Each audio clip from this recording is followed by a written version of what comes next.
So for belly breathing, the reason that we call it that is because this is that opportunity for people to really begin to feel the diaphragm doing its work.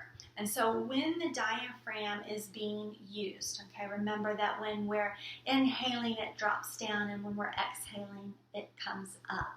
So we call this belly breathing because when the diaphragm drops down, it actually pushes your stomach out in front. And that's kind of what gives us that feeling of expansion through the belly.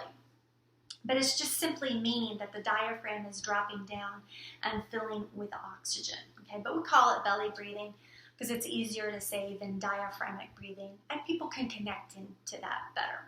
So as I talk about how to do the belly breathing, again, practice it lying down first so that as you're inhaling, you can really feel that breath moving into the whole upper body. And as you exhale, you can really feel this total emptying of the breath too. Okay. Then once you've got that feeling of breathing in and out and that expansion lying down, then I'm going to recommend try it a second time, but do it sitting up so that you can recreate those expansive feelings in a seated position that you did lying down. Okay. So what I recommend when you're lying down is to put one hand on the chest and one hand on the belly. That you really want to focus on lifting that hand on your belly up. That you want to bring in so much breath that you feel that hand move outward and downward. If you were laying down, it would be up and down through those deep, full inhalations. All right.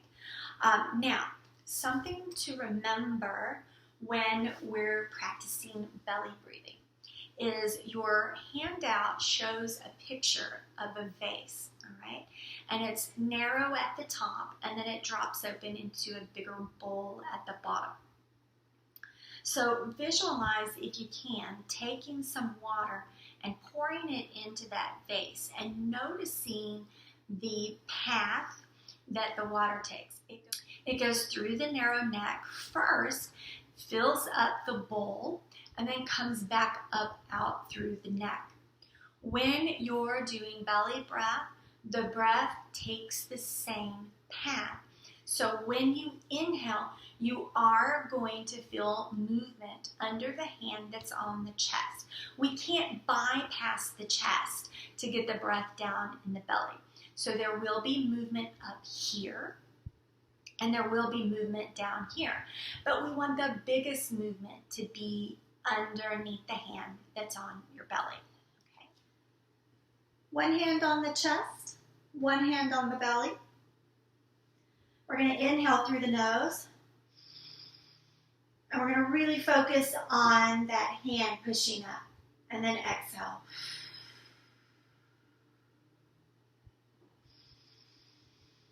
So a little movement here.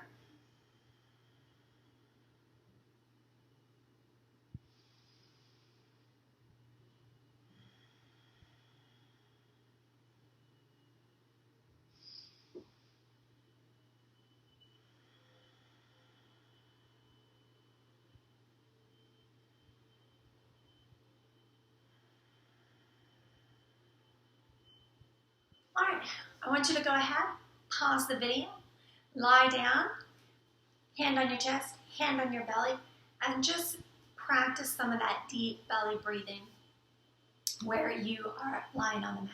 All right, I'll wait for you. All right, how did you do? Did you feel those nice deep breaths moving throughout your upper body? Great. All right, now go ahead and come into a seated position. We're going to do that exact same breathing, but we're going to do it sitting up nice and tall. If you want to go ahead and continue to put your hand on your chest and hand on your belly and use that again as a guide for your breath, please feel free to do so. When you're working with your students, one of the things that I always mention to them is to have them close their eyes. So that way, if they're closing their eyes, they're not worried about what other people are doing. They're not worried if people are looking at them or staring at them. And two, also, and when And also, when you close your eyes, you can really then begin to focus in on your own breathing and your mechanics. All right, so hand here, hand here.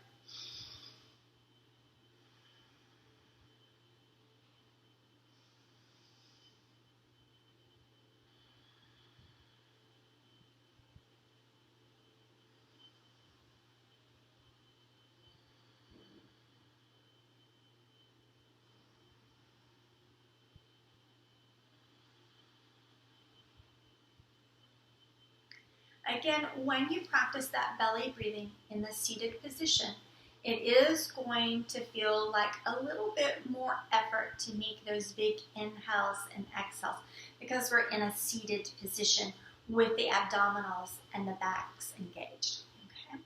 Go ahead, pause the video and practice your belly breathing from your seated position.